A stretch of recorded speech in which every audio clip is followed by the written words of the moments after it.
Hi guys, this is Meeta Nanda and you're watching Thoughtful Thursdays. So today I'm going to be doing a discussion or a metaphysical analysis of an age-old story that we've all grown up watching and listening. It's the story of the Snow White and the Seven Dwarfs. And believe me, after today, you're never going to look at that story in any other different way. So let's begin. Now, in all the fairy tales, for that matter, whether it was the Snow White or the Cinderella, the most interesting character in all of these fairy tales was the stepmother, isn't it? The stepmother is the one that gets all the twists and the turns in the story and makes the story pretty interesting. So metaphysically, the stepmother represents our negative thoughts and our negative thought process, our fears, our deep dark fears. And what does the stepmother do? Whether it was the Cinderella, whether it was the Snow White, the stepmother always kept the princesses in rags, did not really take care of them, isn't it? So what do our negative thought emotions do to us? Does the same thing. It keeps us under fear, keeps us depressed, keeps us worried, keeps us under tension. Yeah. So, and what was the most famous dialogue of the stepmother in the story Snow White? Mirror, mirror on the wall, who's the fairest of them all? Remember? And what did the mirror say? Snow White was the fairest of them all. Obviously, the stepmother got angry and she sends Snow White in the deep, dark woods with a servant, and a servant was asked to kill Snow White in the woods. What does the wood represent? Wood represents the difficulties in our life. Okay, so now what does this servant do? Does the servant kill her? No. The servant feels very sad for her when Snow White literally begs him to leave him, and so he leaves her in the deep dark wood. So Snow White obviously is scared, she's worried, and by the night time she actually falls asleep under a tree. When she wakes up, she opens her eyes. Who does she find around her? She finds beautiful little creatures, birds, butterflies around her, trying to make friends with her and guide her.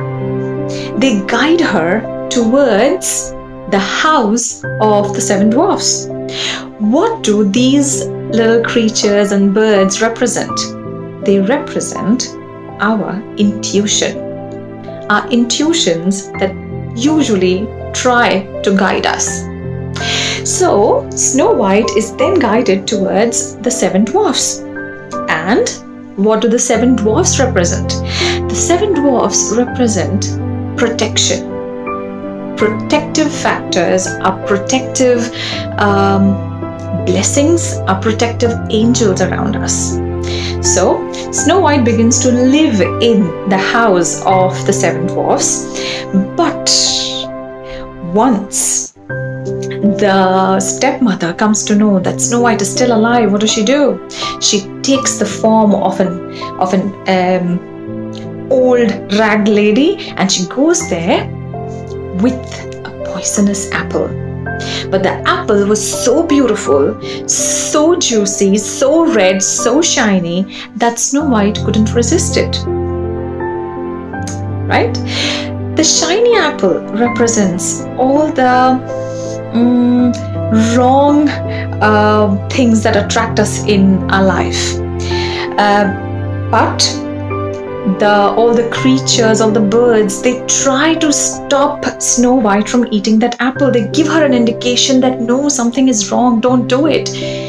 Just like the way our intuition tries to guide us when we try to do something wrong. But do we listen to our intuition? Nah. So Snow White also doesn't listen to them, and she gives in to the temptation and she takes a bite of the poisonous apple. And what happens? She falls apparently dead. But then a prince comes in, gives her a kiss of life, and she's back to life.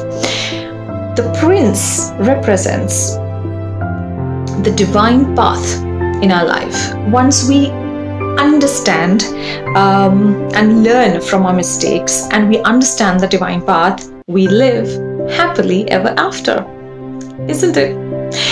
So the moral of the story is that we need to listen to our intuitions. Intuition is the way in which God or universe tries to communicate with you.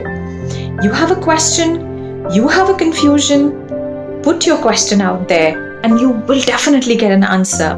90% of the time it will be in the form of an intuition that will try to move you or guide you away from your negative thought process, your wrong choices. Okay, so for you today, I want you to ask yourself, what are your negative thought forms? What are your fears? Who is your stepmother? Because life is beautiful. It will always remain what you make of it. Think about it. Bye for now.